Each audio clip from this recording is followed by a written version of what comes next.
As we record this, dear listeners, and as you listen, this is one of the hottest days of the year. So if you hear cries of, I'm melting, then you know that you're listening to The Film File, the film show for film geeks by film geeks. And this is our theme tune.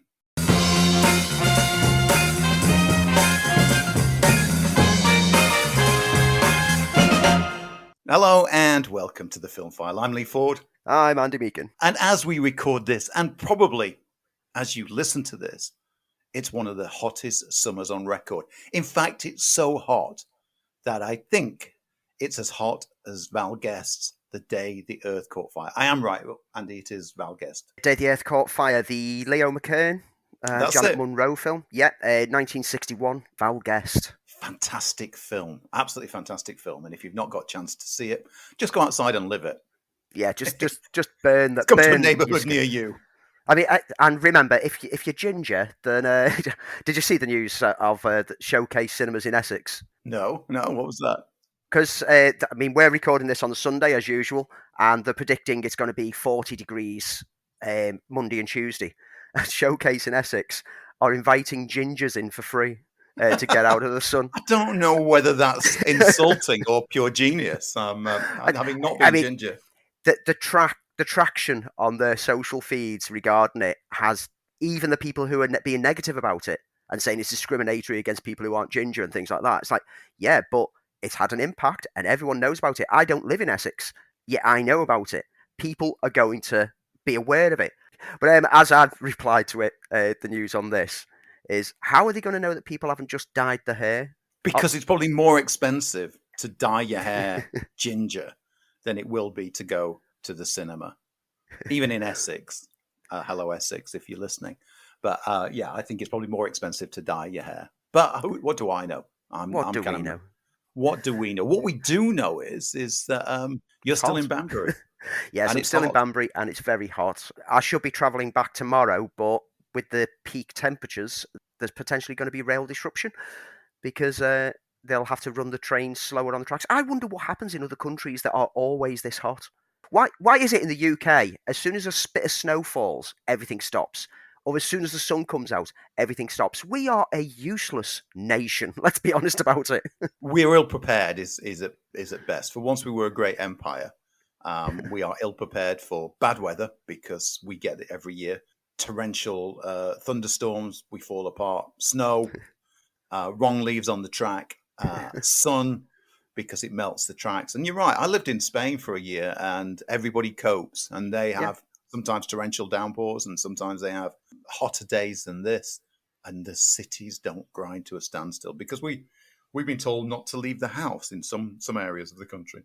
Or if your children are going to school, keep them in, lock them in, put them in fridges, that kind of thing. Keep them cool.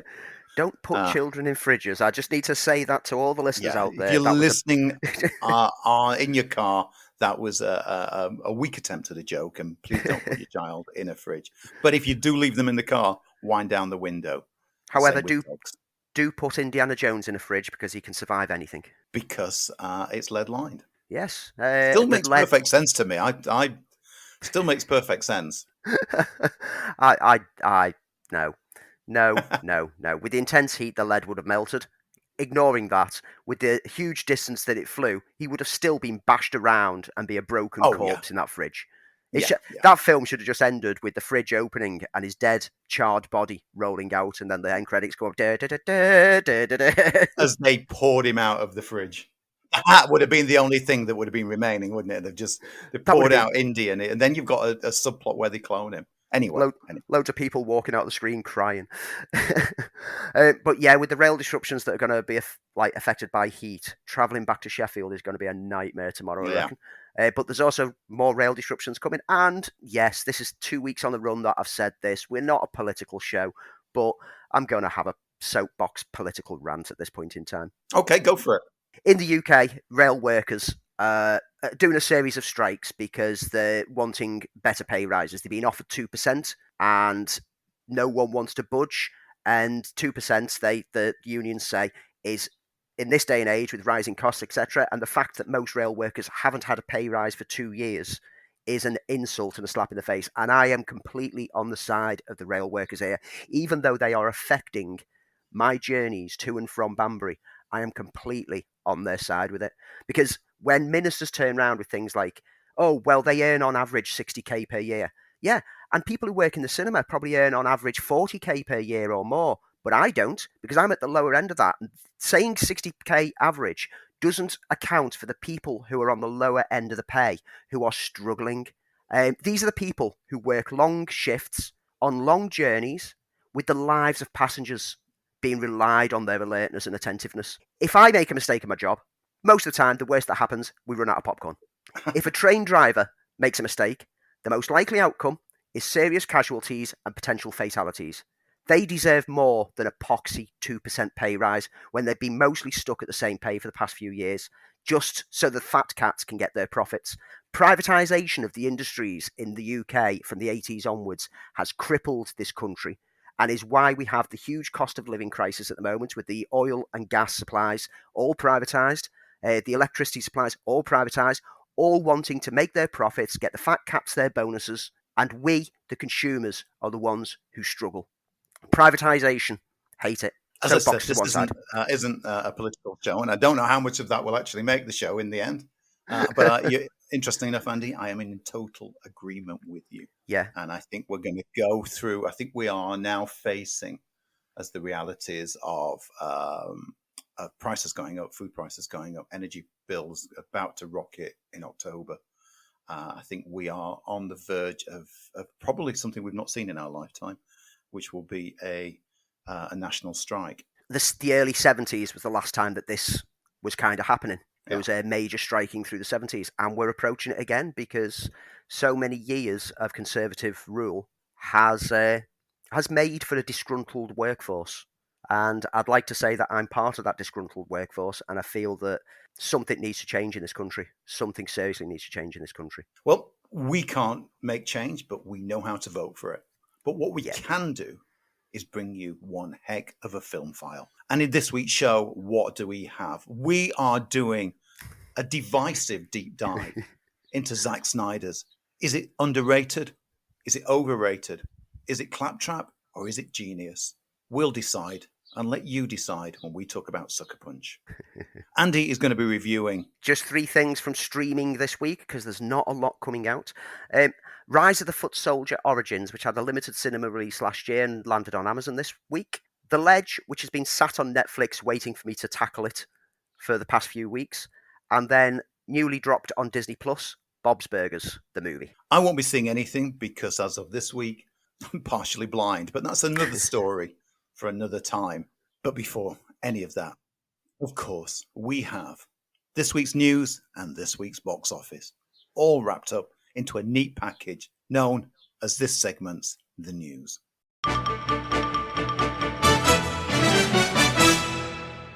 So let's start with the box office, as we always do, as we round up the worldwide box office. And the last time we spoke, Thor: Love and Thunder had come straight in at the number 1 spot. Top Gun Maverick was holding its own high above everyone else. I'm guessing that with not much out to compete, we're not seeing a big change on figures. So, as predicted, Thor: Love and Thunder had a huge drop-off this week, falling in the US 68%, and in the UK it dropped 55.4% after its opening weekend, which wasn't particularly strong, as we reported last week. US rundown of the top 5. Thor: Love and Thunder, even though it's got a huge drop-off, there's nothing to compete against it, so it took 46.6 million this weekend, taking the first place. Minions: Rise of Gru took 26.8 million. Where the Crawdads Sing, 17.3 million, puts it into third place. Top Gun Maverick, again, still flying in there, 12.3 million. And Elvis took 8 million, taking 5th place. Here in the UK, it's pretty much more of the same. You've got Thor: Love and Thunder still retaining the top spots, took another 4.1 million this weekend, which takes it to just over 20 million in the UK. Minions: Rise of Gru took 2nd place, 2.7 million, taking it to 23.1 million after 3 weeks. Elvis took another million, taking it to 16.2 million total so far in the UK. Top Gun Maverick 810,000. It's up to 72.3 million in the UK. A phenomenal success. And Jurassic World Dominion still holding in just about with 382,000, taking its total in the UK to 32.5 million. Minions Rise of Gru is already up to 534 million worldwide. Thor Love and Thunder is just under 500 million worldwide so far. And Top Gun is now up to 1.238 billion, making it the biggest film of the year. Will anything towards the end of the year surpass it? We'll have to wait and see. So with the heat wave that's constantly in the UK, I'm guessing that part of that massive drop off for Thor UK wise is because of the weather, because, we are that nation that as soon as we get a couple of nice days that we want to stick ourselves outside and just hope for the best, because we never know when we're going to get another summer. So Thor's had we predicted a bit of a drop off, as you just said. Yeah. But the word of mouth on it has let it down. Yeah. Well, I mean, we talked about it and we said how problematic it is. And even though we enjoyed it, we walked away in an enjoyable movie. We didn't walk away from a great, enjoyable movie. We walked away from an entertaining film at best. So does that mean we are going to see a struggling summer? Because what's our next big release? This summers normally have a bit of a drop off mid-August, and then September is usually quite light, but you usually get one or two interesting things. But this summer is looking significantly low on content due to various release date shuffles and postponed productions. Coming up in the next few weeks, we've got Super Pets and Bullet Train and Nope. But then, once you get to the second week of August, there's nothing that comes out of any significance until mid-October, when Halloween ends and Black Adam come out. That's a 2-month chunk where the only things that kind of stood out on the release schedule, particularly in the UK, is reissues of the Star Trek films, remasters in 4K, a re-release of Spider-Man No Way Home to, scrape a bit more money out of that one, a re-release of Jackie Brown to tie into the anniversary, and a re-release of Avatar, because the new film's coming out, James Cameron's seeing whether or not he can scrape a bit more money out of the original one. And if the only things that stand out for 2 months is re-releases, that's not going to help cinemas. And the UK cinema industry at the moment is really racking its brain as to what they can do to keep audiences entertained over the summer period, because it's such light content. Why have we had this? I mean, we were talking quite recently that there was a glut of movies that were trying to find pole position, were trying to find an opening in the market. Clearly, the next couple of weeks, there's an open market. Why aren't we seeing the films that had been pushed back or delayed, schedule changes, filling those time slots? Well, we have seen them, and they've all been going on to streaming, particularly the Sony ones. Right. We've reviewed a few of them on the show. Some animated movies went straight to Netflix. There was The Man from Toronto, which for ages was supposed to be a cinema release and then suddenly just landed on streaming. And this is the problem, is that some of the studios, they've had these things sat in post-production for so long that they just thought, let's just write it off, and just dumped it into streaming instead, rather than going through the marketing campaigns again to get them on the big screen. And it's left us with a vacant summer. Because there's an appetite for the cinema, and we've seen that with Top Gun Maverick. So people have gone to see it, and clearly gone to see it more than once because it's doing such remarkable business. I'm surprised at distribution on this one to have left such a gap between. Well, Bullet Train can potentially do pretty good based on whatever reviews it's going to get.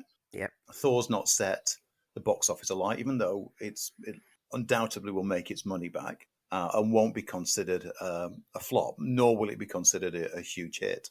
So it's an odd time, and I can't quite ever remember such an anemic summer release schedule.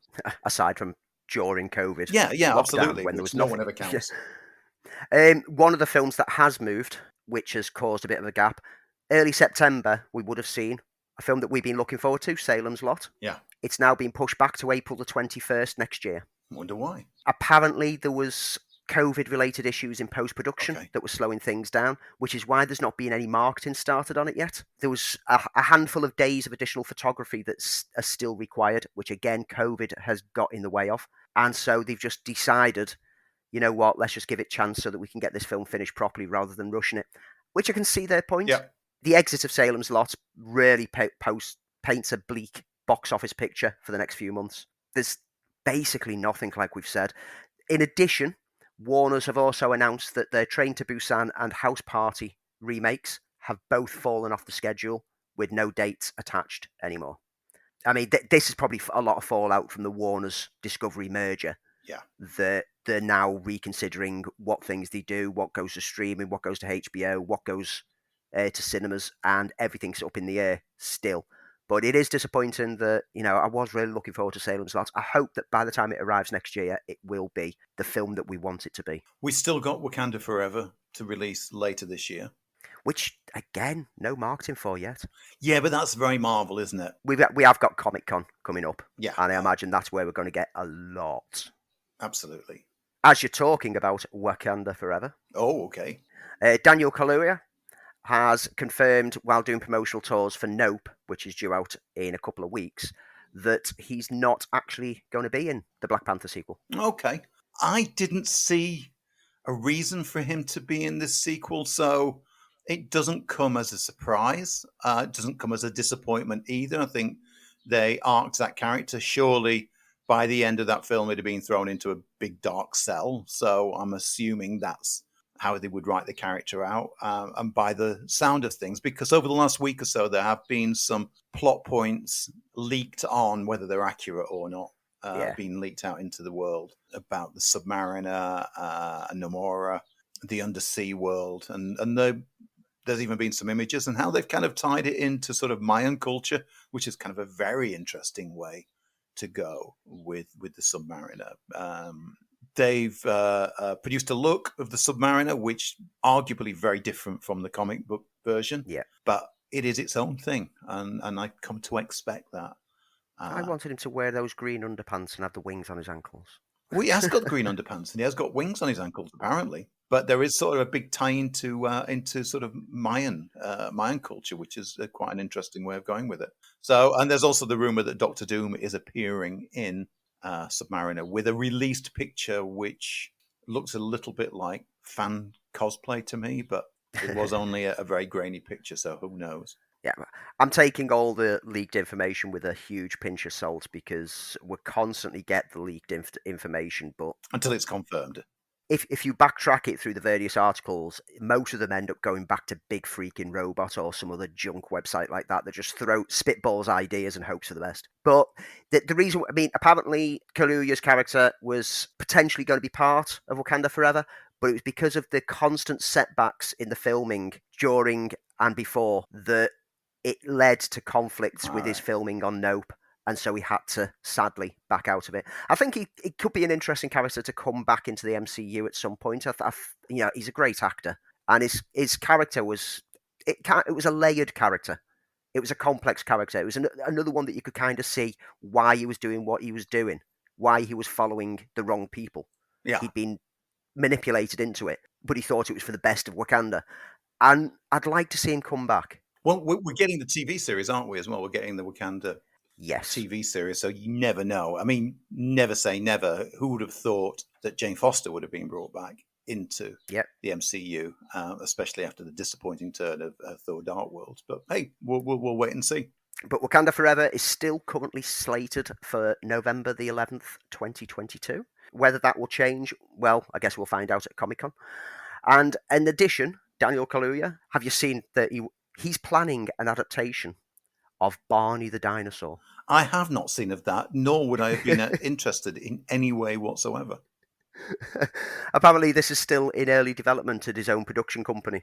The script is getting a rework before it heads into production, and he's previously indicated he's looking for a more nuanced approach to the material. I'm not sure how nuanced you can get with Barney. Unless it's like Barney the Dark Years, he's a washed-up TV presenter living a life of feeble guest appearances at conventions, drinking. That's just Death to Smoochie. Exactly.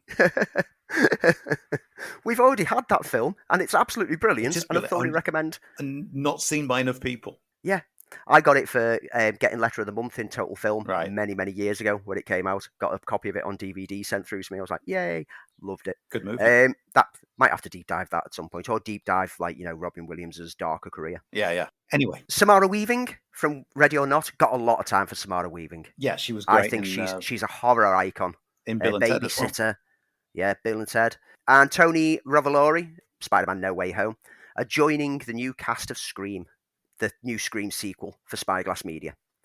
We already knew that Melissa Barrera, Jasmine Savoy Brown, Mason Gooding, and Jenna Ortega were returning from the previous film, and Hayden Panettiere is coming back from the fourth film. And new cast members also include Dermot Mulrooney from My Best Friend's Wedding. I'm calling it now. He gets killed. That's open a sweepstake. The story on this one is that the 4 survivors of the Ghostface killings leave Woodsboro to try to start a fresh chapter, only to find that Ghostface follows them. Gary Busek and James Vanderbilt are writing again, and Matt Bettelini open and Tyler Gillett are back as directors. I'm on board for this. I loved what they did with the revitalising the Scream franchise. And yes, people are still campaigning for Neve Campbell to come back. I don't think that she needs to.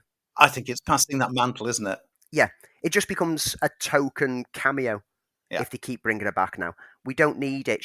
Her story's complete. This is a new group of survivors, and these are the people who I'm interested in.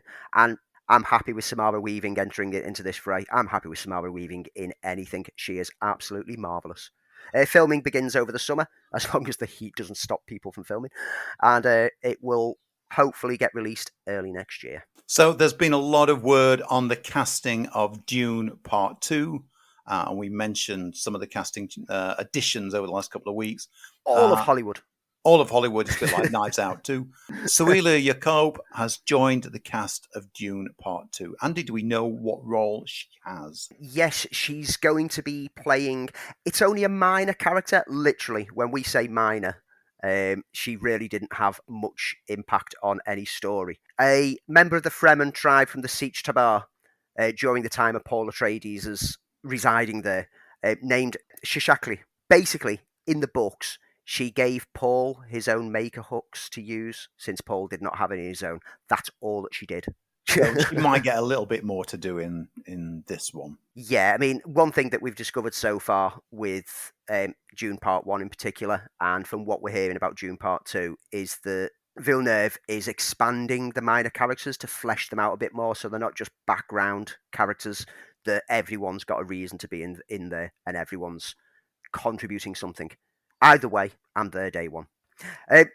Channing Tatum is negotiating to star, and Greg Berlanti is signed on to direct the big-budget Project Artemis for Apple Studios. Tatum will join Scarlett Johansson. Yeah, that had Chris Evans and Scarlett Johansson in place Yes. at one point. And we talked about this not that long ago. Yeah, Evans had to bow out due to scheduling conflicts. Jason Bateman was originally slated to direct the feature, but left in early June, creative differences being cited. But it's based on a script written by Rose Gilroy, and it's dubbed a romantic comedy set against the backdrop of the 1968 Apollo 11 moon launch. Further specifics are completely under wraps, but it's coming from Apple. And we like Apple. We like Apple. Hey, have you seen Blackbird yet, by the way? I've not seen Blackbird yet, no. Say no more. We'll talk about it when it's a neat thing in a couple of weeks. But this marks Berlanti's fourth directorial effort. He's otherwise known as one of TV's biggest producers of content behind the scenes on things like Doom Patrol, The Flash, Riverdale, Flight Attendant. Yeah, I'm on for it. I'm hoping this is going to work because I do like John Hamm. We like John Hamm a lot. And I do like the source materials that they're drawing from. But I'm worried that my love of the Chevy Chase films might get in the way of it. And that is Confess Fletch, the new film adaptation of the investigative reporter character, Erwin Fletcher, which has now set its release plans out. Well, we talked about John Hamm being cast in the role of Fletch. You and I are of a generation which grew up with Chevy Chase in the role of Fletch. The first Fletch movie is great. I like it an awful lot. I'm just going to point out, and I get what you mean, because if you're comparing it to the Chevy Chase versions, then clearly he's nothing like Chevy Chase's take on Fletch. However, he is closer to the book's take on Fletch. Yeah. I want to enjoy this when it comes out.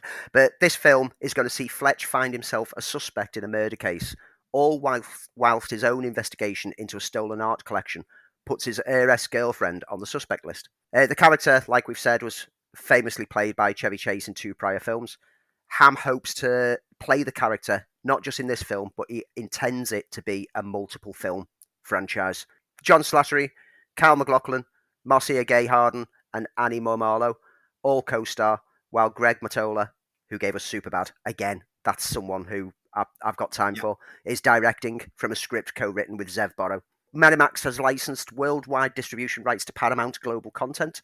As a result, it will get a limited theatrical release and a day-and-date video on-demand release in September the 16th in the US, hopefully not too soon afterwards for the UK.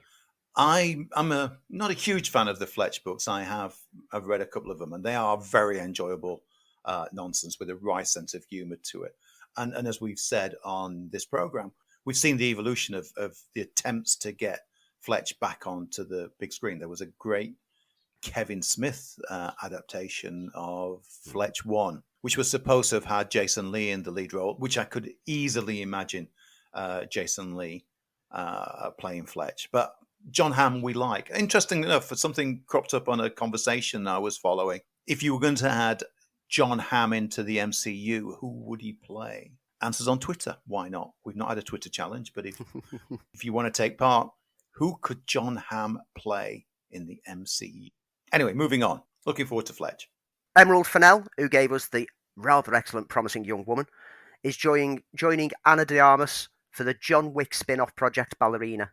Fennell is going to team up with John Wick Chapter 3 Parabellum screenwriter Shay Hatton and director Len Wiseman to punch up the script a bit, much in the way that Phoebe Waller-Bridge recently did for Bond's final outing, No Time to Die. The film will see de Armas as a young female assassin who seeks revenge against those who killed her family. De Armas herself has revealed the collaboration in a recent magazine interview, indicating she had a hand in the hiring and sought out Fennell herself. Fennell served as showrunner on the second season of Killing Eve, taking over from Waller-Bridge, who created and show-ran the first season, and is an actress who most recently played Camilla Parker Bowles in the fourth season of The Crown. Ballerina is going to come out after Reeves returns in John Wick 4, which is already shot and ready to be released. We just got to wait for it next year, March 24th, 2023. And then we'll hopefully find a date for Ballerina not too soon afterwards. It was the story that shook Hollywood back in the heady days of 2017. Two New York Times reporters, Megan Towerby and Jodie Cantor, worked together tirelessly to break the most important and vital story in Hollywood that changed our understanding of what it means to be a man in power within that industry. And it launched the Me Too movement. And now we are getting a big screen adaptation of that story, starring Carey Mulligan and Zoe Kazan as the two erstwhile reporters. This is called She Said, and it's helmed by unorthodox director Rebecca Lengsford, whose previous work included Colette and Disobedience, and has written the screenplay. And that comes out, I believe, in November. Yes, US date at the moment is November the 18th. Still waiting on a UK release date.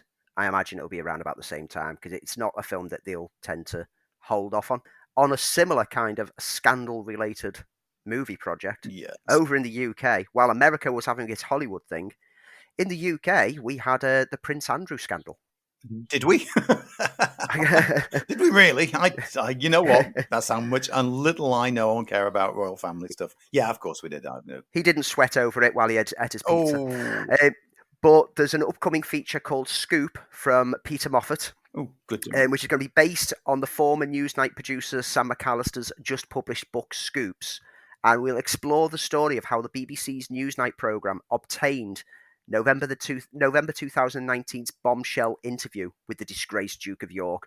This is that famous interview where he spoke about going to get pizza and where he claimed he had a medical condition that stopped him from sweating whilst he was sweating. The interview was conducted by journalist Emily Mattel. Didn't go well. No. Emily Maitlis, and went into his friendship with convicted sex offender Jeffrey Epstein, who was found dead in his cell 2 months prior. The interview had such a huge impact that Andrew was basically banished from royal duties and was absent during the Queen's Platinum Jubilee festivities this past month. Claiming he had COVID, if I remember. Yeah, I mean, that if anything's going to make you sweat, it's going to be COVID. I know that from experience. The project aims to explore how the Newsnight team secretly secured the interview with the royal, along with the actual filming of it, and explores the obvious question of why he agreed to do it in the first place. And who have they got currently targeted to play Prince Andrew? I have no idea, but I'm sure you're going to tell me. Well, none other than the comedy legend that we mentioned last week, Hugh Grant. Fantastic. Anything with Hugh Grant in.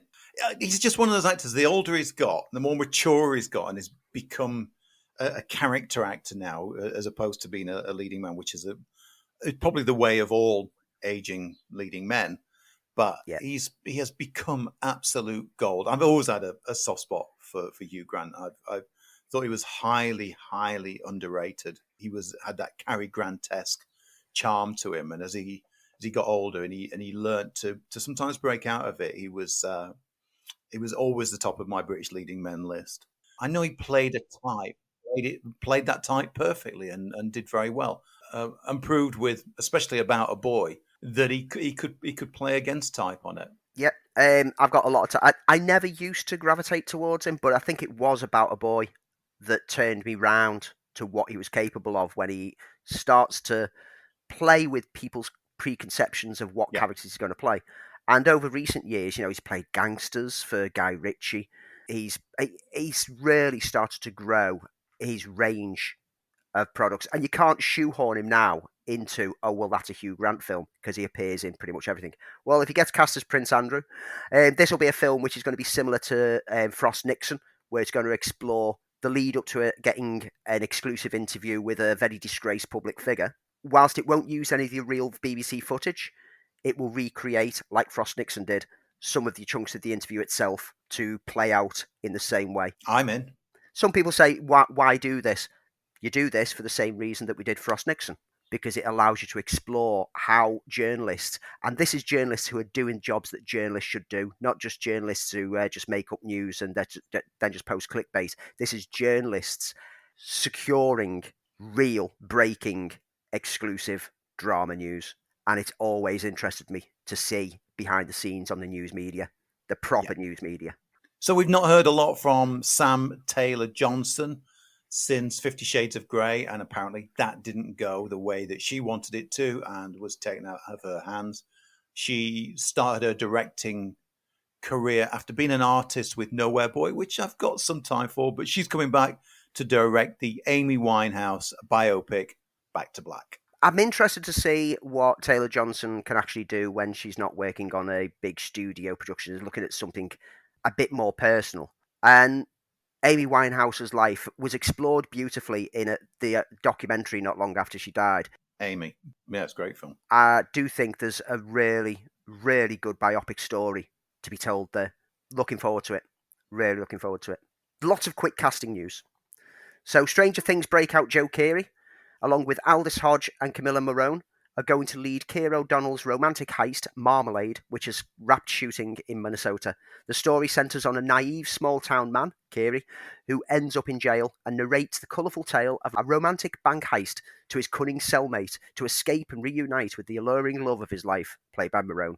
Bill Nighy and Connie Nielsen are going to join Kaylee Cuoco and David Oliowo in Thomas Vincent's role play, Studio Canal, which the script revolves around a married couple whose lives turn upside down when secrets come out about their pasts. Karen Gillan, Jermaine Fowler, Margaret Sophie Stein, Kevin Nealon, and Talia Balsam are going to star in the Lisa Steen directed comedy Late Bloomers, which follows an aimless millennial who drunkenly breaks her hip landing in physical therapy. There she makes an elderly Polish best friend for life who speaks no English but gives her the courage to face her mother's early onset Alzheimer's. And you've got The Deliverance, which sees Omar Epps, Demi Singleton, Miss Lawrence, and Anthony B. Jenkins joining the cast in an exorcism thriller for Netflix. Andra Day plays a mother who fights for her life, her faith, and the souls of her children after discovering their new home is haunted by a demonic presence. Glenn Close, Monique, Caleb McLaughlin, and Tasha Smith co-star alongside them. We also have news that Solo and Brave New World star Alden Ehrenreich is set for an unknown but apparently key role for Marvel Studios' Ironheart series on Disney+. I'm calling it he's the villain. I'm calling it he's the villain. It's pretty much determined that he will be the villain character. Dominique Thorne is going to star in that series as Riri Williams, the genius inventor and creator of the most advanced suit of armor since Iron Man. Anthony Ramos is also on board the series, which recently set Chinaka Hodge as head writer. It's Marvel. we're there, and it's Marvel on TV in particular, which I'm definitely there for. Hey, talking of which, did you see the last episode of Miss Marvel? I did indeed. God, it's so charming, that series. She just eludes charm. Great series.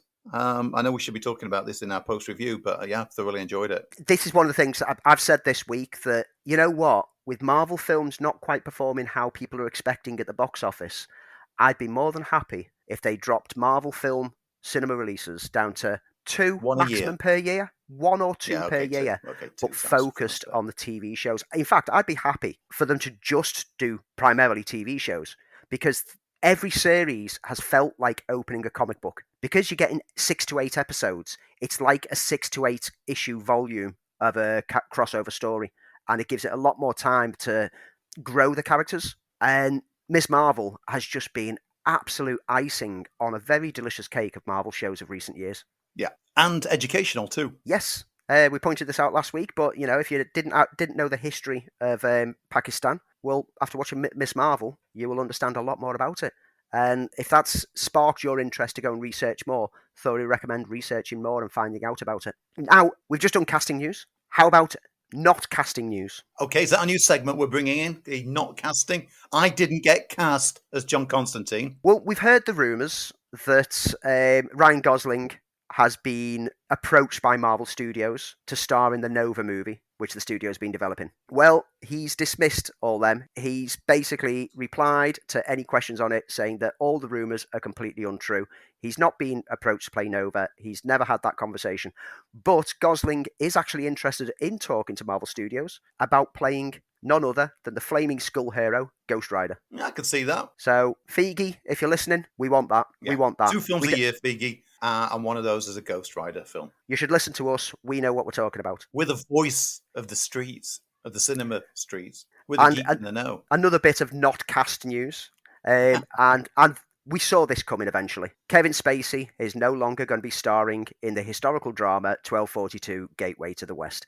Big surprise. Was being shopped in Cannes back in May. The film was set to follow a holy man played by Spacey in a Hungarian castle that serves as the last hope to stop Genghis Khan's armies from invading Europe. When this casting announcement was first made, the controversy around it, because all the controversy around Kevin Spacey is all coming to a head at the moment. He has just been charged in the UK with 4 counts of sexual assault and 1 of causing a person to engage in penetrative sexual activity without consent. Spacey has pleaded not guilty to all 5 counts, and we're not going to speculate one way or the other whether he's guilty or not, because that's for the courts to decide. But there was no way that anyone was going to continue with him in a film whilst this is so high profile. Yes, I mean, we have seen the spectacular rise of Kevin Spacey, and now seem to be witnessing the spectacular fall, and only a few short years if you think about it. Yeah, it's going to be interesting to see this court case play out. Whether it be as public profile as what the Amber Heard one was is another story. And talking of Amber Heard, her attempts to go back to court and overturn the judge's decision because of apparently an issue with one of the witnesses has now been turned down quite flatly by all parties, that is, the legal party. Yeah, I mean, I see that her lawyers have basically said that she's not going to pay the money that the courts have told that she needs to pay. That's not going to end well for her. Nothing's going to end well for her. Disney, with their live-action CG hybrid remakes of their old animated features, they've been very hit or miss. Yes. We've had the release of the trailer for The Little Mermaid. I'm still not sold on it. However, have you seen that the Lilo and Stitch one is now being set to go into production? Well, we mentioned that it was a possibility not that long back. It could have been post. I've started to notice now I say not that long back, but then again we look at things like the pandemic years and you go, oh, actually 3 years ago. I'm sure we mentioned that it was in development, but has it moved forward? They've now got Chris Cacanio-Kalani. Bright is in final negotiations to pen the script, which is just being called Stitch, which was first put into development back in 2018 when Mike Van Wees was writing the screenplay. For those who've never seen the animated movie, and I'm not a huge fan of it, I know that there is a huge following out there who loved it. The Hawaii set story follows the bond formed between a lonely human girl named Lilo and a dog-like alien named Stitch, who's engineered to be a force of destruction. Pursuing aliens, social workers, and the theme of family bonds figure into proceedings. Dan Lin and Jonathan Elric producing it. So we're getting closer to it going into production. But I'm not sold on this one because have you seen the online artists who've come up with like what things would look like what Disney characters would look like if they were real? No, I don't think I have. No. There's some great like feeds out there where people have taken Disney princesses and done like real humanized versions of them and things like that with the same kind of body molds that they got, and they look distorted.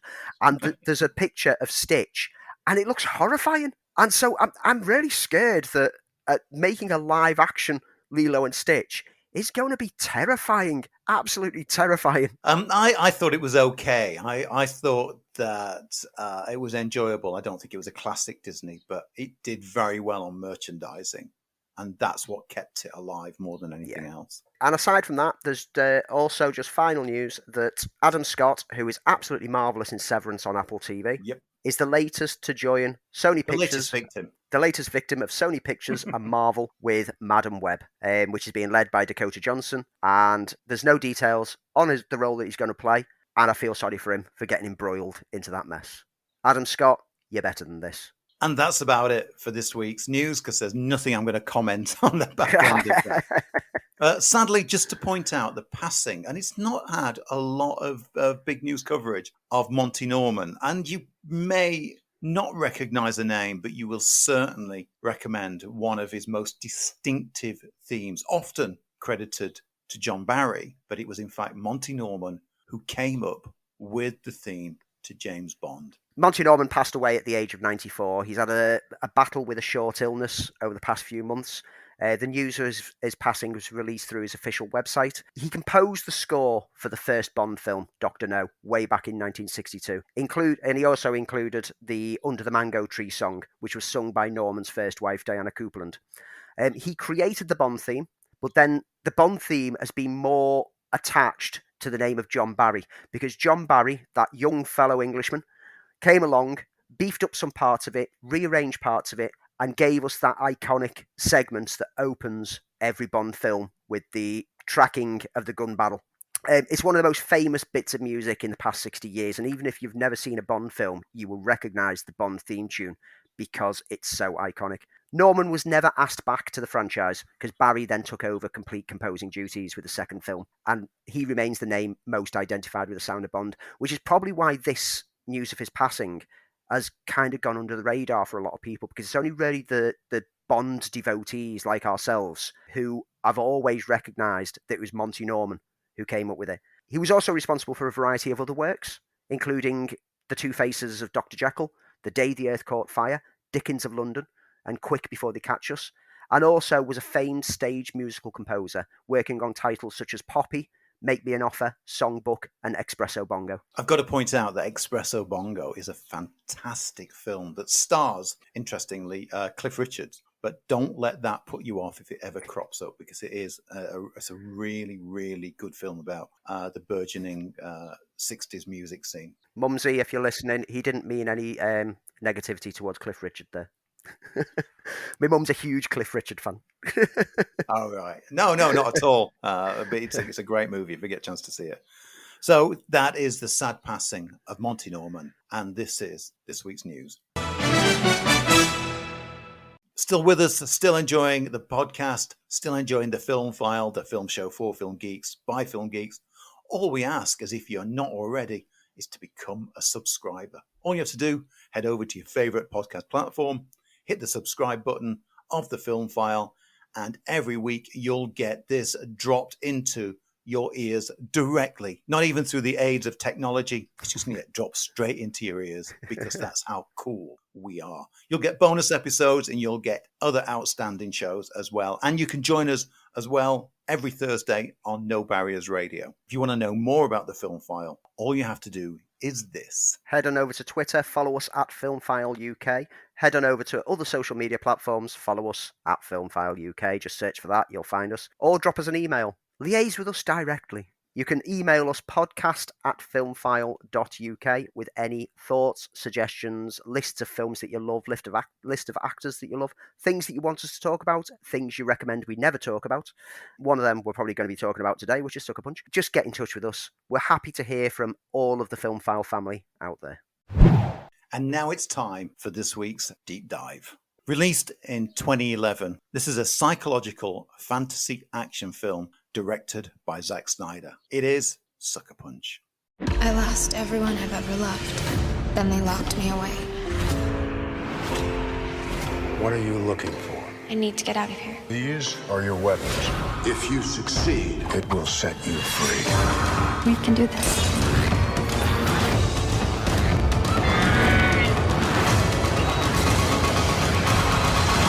Did you lose your fight? No, I just found it. Sucker Punch. Experience it. Sucker Punch was Snyder's first film based on one of his own original concepts. The film starred Emily Browning as Baby Doll, a young girl who is committed to a mental institution. As she collects items she needs for her escape, she seems to enter a series of fantasy worlds where she and her fellow inmates are strong and experienced warriors. The film also stars Abby Cornish, Jaina Malone, Vanessa Hudgens, Jamie Chung, Carla Guioni, Oscar Isaacs, and in the extended version, John Hamm. The film was released in March 2011 to, well, generally less than positive reviews and was deemed a box office failure. There are two versions of this film out there and potentially even a third. One is the theatrical cut, which we'll mention. We will also talk about the director's cut, which I think we've both seen, and the proposed director's extended cut. Because, hey, after all, this is Zack Snyder. Andy, you caught up with this recently. I protested, having seen it twice. Didn't really fancy going back because it made all the impact it was going to make. Yeah, I rewatched this week, and after watching it, I sent Lee a message saying, I've just rewatched Sucker Punch. That means we're deep diving it. That's the law. Which I never knew.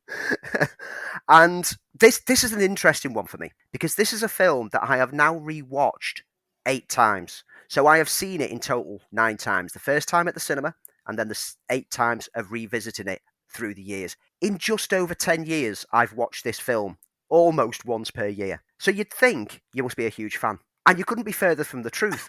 I hate this film. I absolutely hate it. So why do I keep going back to it? Now, a bit of backstory and a bit of context. I was a huge fan of Snyder. When Dawn of the Dead came out, it's marvellous. And it still is marvellous. We've spoken about it a few times on the show. It's still a great remake. It's possibly the best remake of a horror film that there's ever been, as far as I'm concerned. Except maybe, I don't know, John Carpenter's The Thing. No, I'm glad you said that, because I was about to 300, I have a lot of love for. It's problematic, but the problems are not from Snyder's side of it. I think he actually improved on the very problematic Frank Miller original graphic novel. Yeah, I agree with you on that. It's basically the graphic novel done on screen, and the framing of it, the slow motion works beautifully, the imagery, his stylings, Snyder's stylings work perfectly. And then you get to Watchmen, which, I love that film. I love what he did with it. The changes that he made, because I think he changed them to make it work as a cinema medium rather than the comic book medium. I think giant squid from space wouldn't have quite played as well on the big screen. I can keep going back to Watchmen and keep enjoying it. We should deep dive Watchmen, because I agree with everything that you've said about Watchmen, except the fact that I still feel it was the wrong director. Not that he didn't bring anything fresh and exciting to it. He brought some amazing visuals, but it was too glitzy. He was too much of a glitzy here I am director, and what it needed was somebody who was a grittier director. Anyway, that's me on Watchmen. When Sucker Punch was going into production and Snyder was describing it himself as Alice in Wonderland with guns, and said it was based on a new idea that he's come up with, and he's been working on the idea for ages, drawing on like all his fascinations with, you know, war films, fantasy films, sci-fi, and he wanted to meld it all together. I was like, you know what? I'm in for this. This would be interesting to see what he can do. And then I walked out at the end of the film going, what have I just watched? And please, Zach, don't ever make your own story again. And since then, he's not really impressed me. Pretty much everything he's done since has been, well, I hated what he did with his Man of Steel. Yeah. I absolutely despised all of his DC films. When we spoke about it, I've got some love for him exploring his Army of the Dead universe, and you know, because I've only watched that once, I'm not going. Don't ever go back. You said don't go back because you'll start to notice all the problems. So I'm happy with that, and I'm happy that he's getting to play with his own universes again. And we're both kind of intrigued with his Battle Beyond the Stars. I mean, Star Wars. I mean, Rebel Moon. That joke's never going to get old. No, not on this show anyway. But Sucker Punch was the turning point for my love of Snyder. I no longer get really excited about Snyder's releases because of Sucker Punch. And even though I enjoyed Army of the Dead, I can't get too excited about anything else that he's working on because of Sucker Punch. So why have I watched it 9 times? The music. And it's all the music. I mean, visually, it's spectacular. It's very striking. Snyder certainly knows how to plan out a great image. His slow motion is used to glorious effect within this film, and the battle choreography in the fantasy settings is marvellous. It's easy to follow, it's well woven, it's got some stylizations in there to really give it atmosphere, but it's the music, because each of these key scenes in this film have remakes of a variety of pop tunes from throughout the decades. There's bits of Beatles in there with Tomorrow Never Knows. There's Björk in there with Army of Me. There's Jefferson Airplane's White Rabbit in there. And even the non-action moments, the music sets a tone. Emily Browning provides her own melancholy renditions of Sweet Dreams Are Made of These and Where Is My Mind. And it's beautiful. It's a soundtrack album I play quite frequently. And it's because of that soundtrack album that I keep going back to this film, because whenever I listen to the soundtrack album, it brings back the memories of the excellent visuals that accompanied it. Each of these moments that these songs are playing out is like a great MTV music video. And so I start to think, well, maybe the film isn't as bad as I thought it was. And I'll go back to it, and then I'll watch the whole film and still enjoy the visuals, still enjoy the music, but by the end of it go, why have I just spent 2 hours watching a film that I don't like? Yeah, I can get that. There are films that I dislike that I do often go back to and never realize why. The issues that I have with it are purely in the screenplay. I think the visual style is fantastic. I think the fantasy sequences are breathtaking. They literally bring stuff to the screen that we have never seen before. Pure comic book, almost Metal Hurlon, the heavy metal comic sort of style approach. Absolutely brilliant. If the movie had been those 4 sequences, those 4 fantasy sequences, with a better wraparound story, I'd have been in for it. But I have a lot of problems. So, as I said, the plot features a young woman called Just Baby Doll, who is committed to a mental hospital by her stepfather, which is suggested that the stepfather kills her sister. And also there's elements of sexual abuse. And then we get to this mental hospital, this hyper-real mental hospital, where Baby Doll is kind of idolized into these sort of odd dance routines, which lead into these fantasy lands. And it becomes a kind of a middle-aged man's prepubescent fantasy, sexual fantasy about young women doing adventurous stuff. And that's where I find the film to be problematic. I enjoy all the sequences which are the escapist sequences, and every time they escape, there is a plot point that helps Baby Doll to pull together all the right information she needs, a key, a map, etc., to help her escape the mental hospital. That's kind of the plot, if I remember correctly. Yeah, I mean, the film feels like a mashup of video game cutscenes with a rather loose plot to hang it on that thinks it's cleverer than it actually is, which is something that becomes quite typical from Snyder. Snyder, to his credit, is a bit of a fanboy, and in early interviews while he was making this film, he discussed that his idea was to tap into the kind of fandom elements that he liked: giant mecha, robot samurai, World War I battles, orcs, mythical quests. But the film is problematic because the misogyny, which is on show, is terrible. Snyder has, since the film got released, tried to describe it as a female empowerment film, given that it's about a group of females incarcerated in a mental institution who get revenge and help one escape. But when looked at with scrutiny, it still results in the men mainly beating the women down, and requires a sage-like male, played excellently by, the ever-excellent Scott Glenn, to help them throughout. The poor ladies can't do anything without a man. And add in the story method, which, as you've kind of described around it, plays out as a fantasy in the mind of the most recent entry into the asylum, Baby Doll, who, as she's about to be lobotomized, we flash to her mind's eye where the asylum is seen as a brothel and the girls are all dancers, seducing the males to distract them while they plot their escape. And then, Inception style, each dance sees a further fantasy within the fantasy, where they dress in titillating outfits while battling aforementioned sci-fi and fantasy beasts. And that's where it gets really problematic, because the outfits that they're wearing, which are basically anime babe style clothing, is just there for 13-year-old boys' titillation, nothing more. When commented on why Snyder dressed them like that in recent years, his reply has been, I didn't dress them like that, you did. Which he's attempting to say that they were dressed like that because that's what he expected the geek fandom that would lap up this film to want. He was doing it in an ironic kind of way.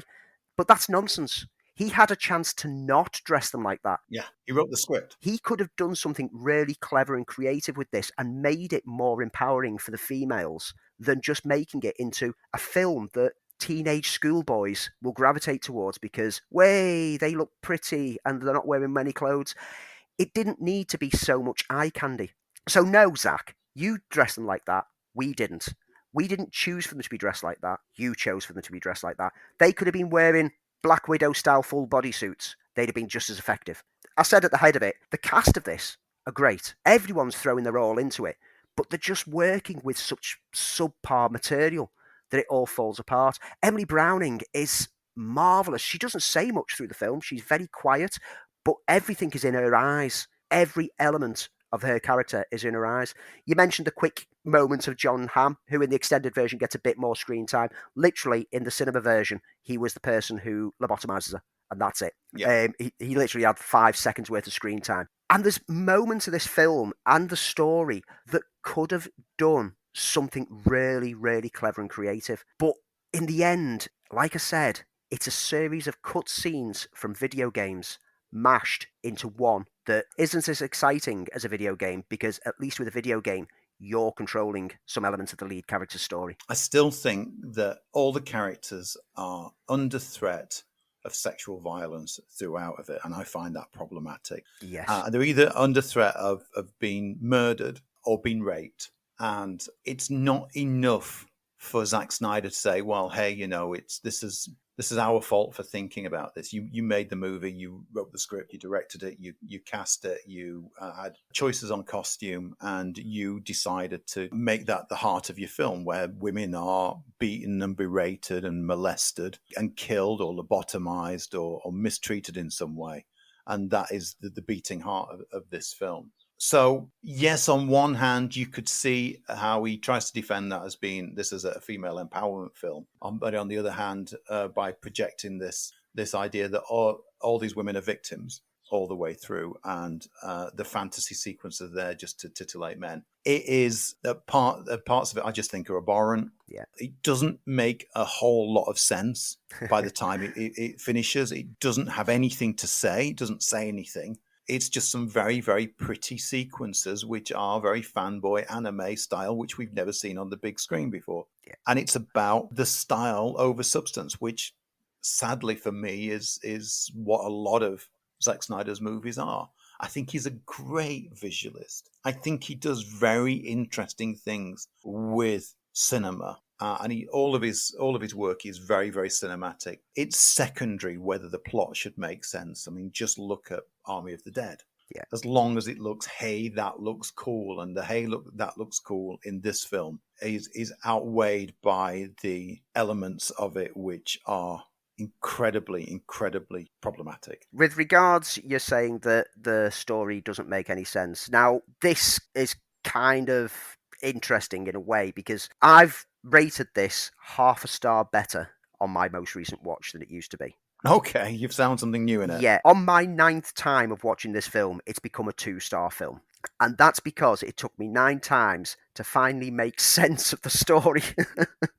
And that's a problem. You've watched it twice, it's still a muddled mess.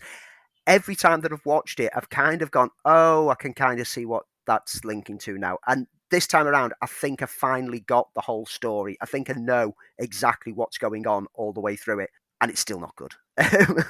So 9 times to get to a 2-star film. It started off when I first watched it, it was like a 1-star. So it's gradually climbed up as I've rewatched it. So maybe, if I watch it another 27 times, we'll get it up to 4.5 stars. So in 20 years, you might get to 4.5 stars. And I will go back and I will rewatch this. Last time that I rewatched this, I sat and watched it with my daughter. And she loved it. But then again, she was about 11 at the time. So 11-year-old girls like Zack Snyder films, apparently. Yeah, I will go back and rewatch this. And He's talking at the moment about the rumours of an even longer cut that persist out there. Because we know how Zach likes to stoke that fire, because it just starts Twitter campaigns that lead to him getting loads more money again to do something that he said was ready. But conveniently, he's claiming that the obtaining the footage that's missing is tied up in all sorts of legal issues, which basically means that he needs more money in order to fight these legal issues, in order to get it. So will we get to see the full extended complete cut at some point, which we don't know what the extra content's going to be? We don't even know if he's filmed them yet, because let's be honest, he lied when it came to Justice League. But if it does ever surface that there's an even longer cut and it gets the light of day, yes, I will go back and I will revisit it. But in the meantime, I'm just going to keep listening to that soundtrack and convincing myself that I like this film more than I actually do. If you want to see Sucker Punch, you can find it where, Andy? It's on Amazon Prime in the UK at the moment, so you can find it on there. It's only the standard cinematic version, so it's not the extended version. Out of the two, I would recommend the director's cut, which is slightly stronger, and I mean that's like adding half a sugar to your coffee after you've got 4 in there anyway. I'd recommend the cinematic version because it's shorter. We'll be back again with another deep dive next week. Because I'm half blind, and I'll explain that later, I've not had a chance to see anything, but of course Andy has. Nothing else to do with his life. Yeah. Andy has bit the bullet and seen things that no man should ever see. Yes, I've not had a chance to see Grey Man because the cinema down here isn't showing. It's only on a very limited release. Looking forward to that one. That's high on the list. So I've been delving into my back catalogue of films on streaming services. And let's start with Rise of the Foot Soldier Origins.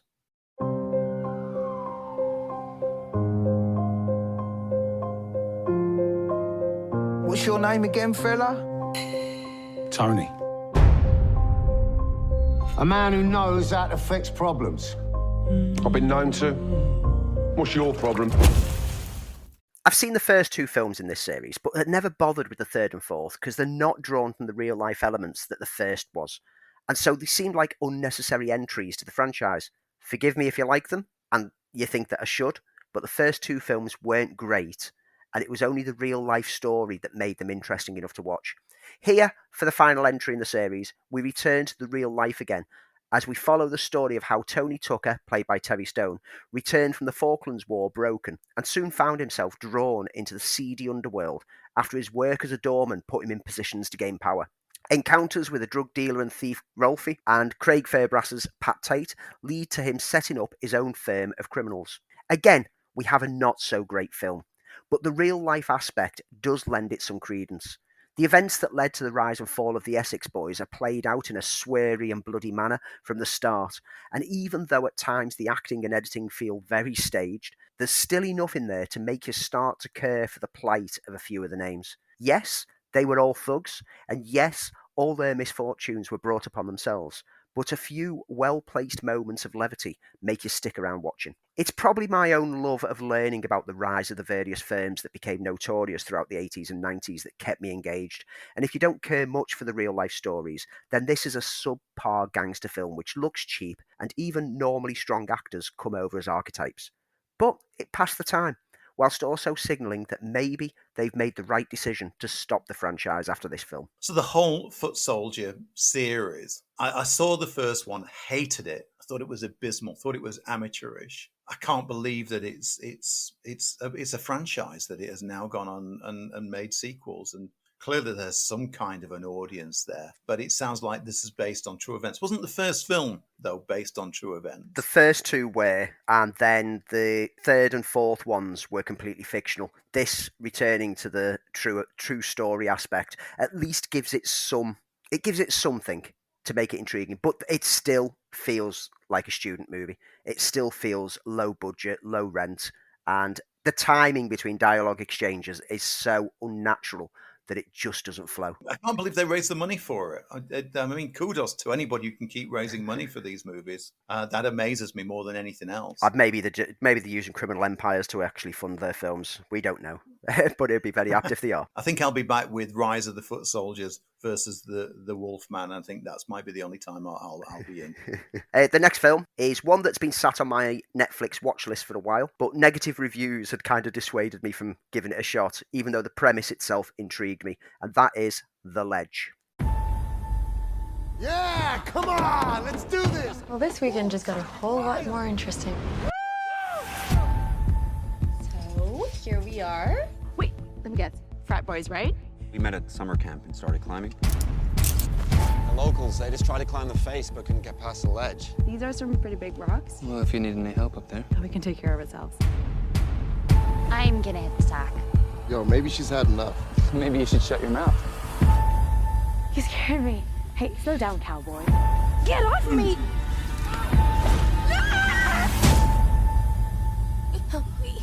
We are not going down for this. You mean just leave her like this? No. Jesus Christ, no! The camera. Get her. She's going for the face! Get her down! I'm coming for you, bitch! He's not gonna let her off this mountain alive. He's a psycho, man. You're either with us or you're against us. Two friends are on a rock climbing adventure, but an encounter with a group of guys staying in the next cabin results in one of the women being killed. The other captures part of the killing on camera, but is spotted and flees for safety. Her only thought to outclimb the four guys as they try to capture her and cover up the evidence of the murder. Perilously nestled on the sheer face of the climb, with no way down, and the guys up above after they took the pathway route, it promises a tense atmosphere as she battles for survival. Promises, but is presented in such a flat, unengaging, and sometimes even laughable manner that it simply fails to make you care. The guys are old friends, but one has a history of violence and misogyny, and whilst the other three seem like they were reining him in early on, and clearly could have done, contrived reasons have it that they simply let him be a scumbag example of toxic masculinity with absolutely no dimension to him. Whilst this could have worked well to give threat to the lone woman struggling to survive, it fails to create any tension, primarily due to the editing and the direction. There's some lavish shots of the mountain face, some which would be vertigo-inducing if any effort was made, but most of the time we are simply looking at one face on a rock wall, giving no sense of peril, danger, or scale.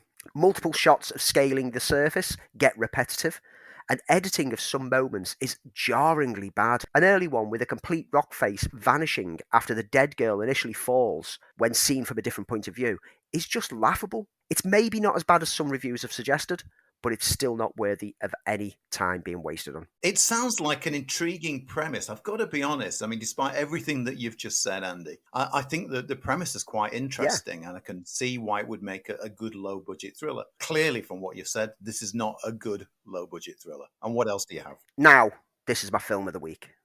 So, we've had three films that I've not really enjoyed. We've had Sucker Punch, our deep dive, we had Rise of the Foot Soldier, and we've had The Ledge. Now, I've never watched Bob's Burgers. I've never seen the TV show. I've seen one episode, that's it.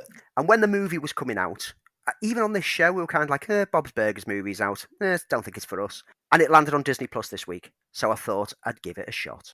Big things are coming for summer, Tina. Yeah, right. Whoa. In 5 days, the Bob's Burgers movie has dancing, zombies, explosions, robots, buttons. Ooh, buttons. Tina. And yes, burgers. That feels nice. I know. Don't rub my sesame seeds off. I won't. They're a cute couple.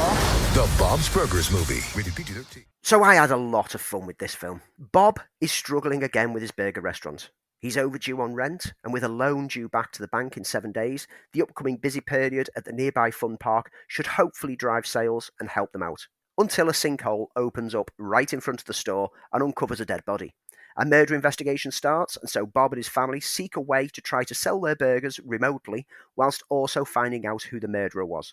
And from the start of this, I was chuckling. I've never watched the show, and I was worried that entering as someone who's not a fan of the show, it will be packed with in-jokes and references that I wouldn't be able to follow what's going along.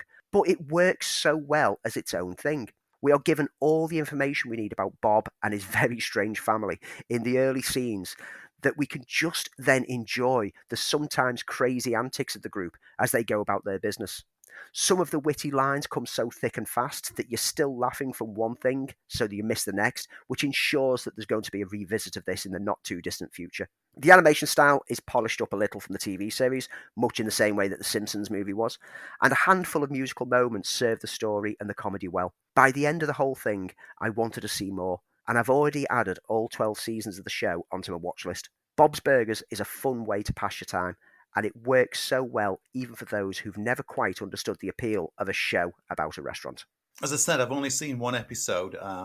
It seemed okay. It seemed pretty funny. I didn't know who the characters were, so I may, based on your recommendation and the fact that I have read good reviews for it across the board, give it a go. Not sure when that'll be. It's not high on the list of all the multitude of films that I've got to get around to watch. Yeah. So what else is out there? Grey Man landed in cinemas, in selected cinemas, and then goes to Netflix next week. It does, yes. Cinemas this next week, there's Where the Crawdads Sing, which has done okay in the US. So it's got a good bit of buzz, and it's got very popular book, though, isn't it? Yes. So that should at least bring some business in, as long as the heat doesn't keep people away. Speaking of heat, on Now TV and Sky, Raging Fire. Donnie Yen action film about a cop whose past comes back to haunt him when he finds himself targeted. And we spoke about it, how it's done well in the US box office. Maybe it should have got a UK cinema release, because Paws of Fury, The Legend of Hank, is going straight to Now TV and Sky. Right. That's all I'm going to say on the matter. Right. The Grey Man lands on Netflix this Friday. The Russos with Evans and Gosling, action thriller. What's not to like? Let's be honest. Apparently one of the biggest budgets that Netflix have ever forked out for. Yeah. Let's see if it actually lives up to it. There's been some good word of mouth from the cinema release, so I'm quite looking forward to catching this next week. Aside from that, on streaming, there's not really a lot, but if you're a subscriber to BritBox, there's been a huge drop of Brit flicks this week. From Slumdog Millionaire, 24-Hour Party People, Michael Clayton, Hunger. There's a wealth just landed over the past week. Good stuff. All of those good movies. As well as they've now added 3 more seasons of Grange Hill on there, so hey, I can get even closer up to date. There's loads to pick from which are being dropped on that channel, and if you're a lover of British film in any way, shape, or form, the archive of British films on BritBox is now making that subscription service well worth checking out. Excellent. And I'm guessing then that is it for this week. But before we go, and we do this every week, we tell you about our neat thing. Something that we've seen, watched, where we've eaten, where we've been out to, whatever's made an impression over the last week is our neat thing. So, Andy, your neat thing, please. My neat thing this week. Now, I could have quite easily just said it's Bob's Burgers because I'm halfway through season 1.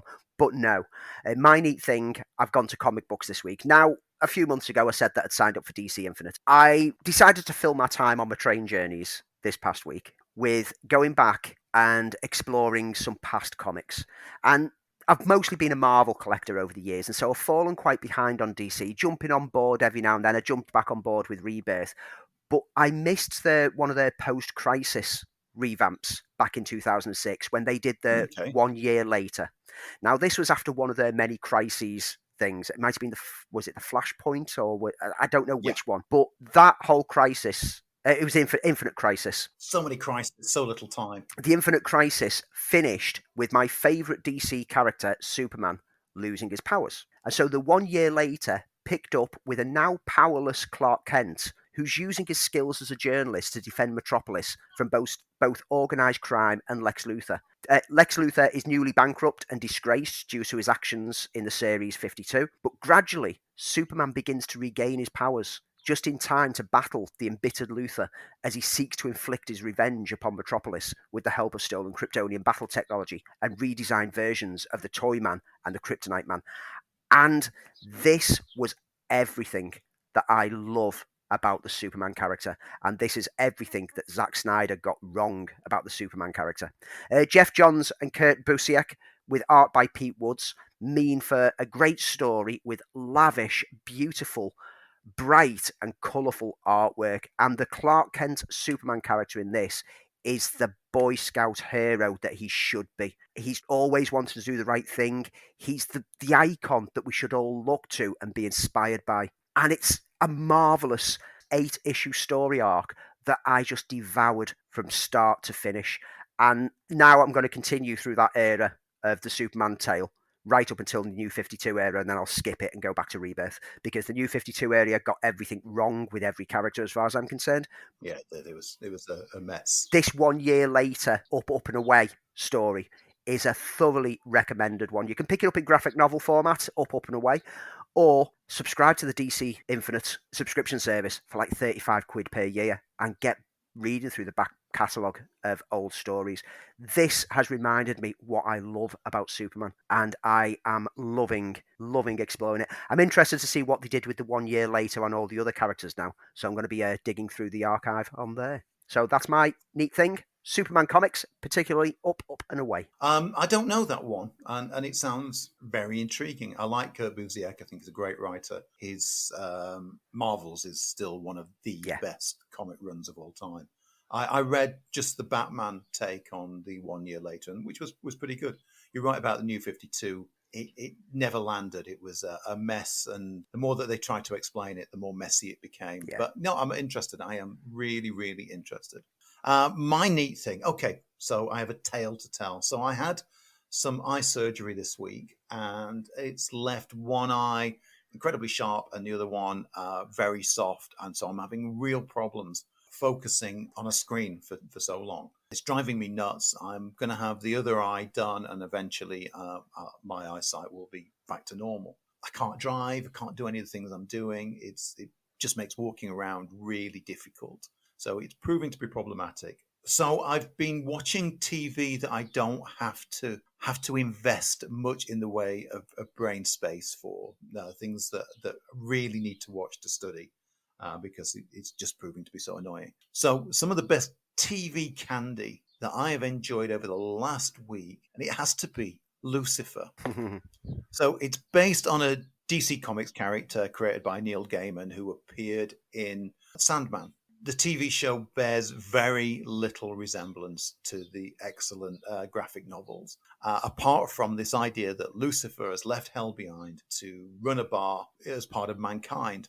The TV series is very much a procedural with some supernatural elements. And now I'm only into season 1, but it is a lot of fun. Putting aside, is nowhere near the Vertigo comic, but it is just that. It's a very easy watch, and as most procedurals are, you know what's going to be happening next week. Is going to be a crime case of the week, which will get solved and the characters will move on. So we've got Lucifer Morningstar, played with relish by Tom Ellis, who is a British actor you might know probably only from Miranda, which was that awful series that Previous Girlfriend made me watch. As he owns a nightclub now, and he's drawn into crime with a female cop partner played by Laura German as Detective Chloe Decker.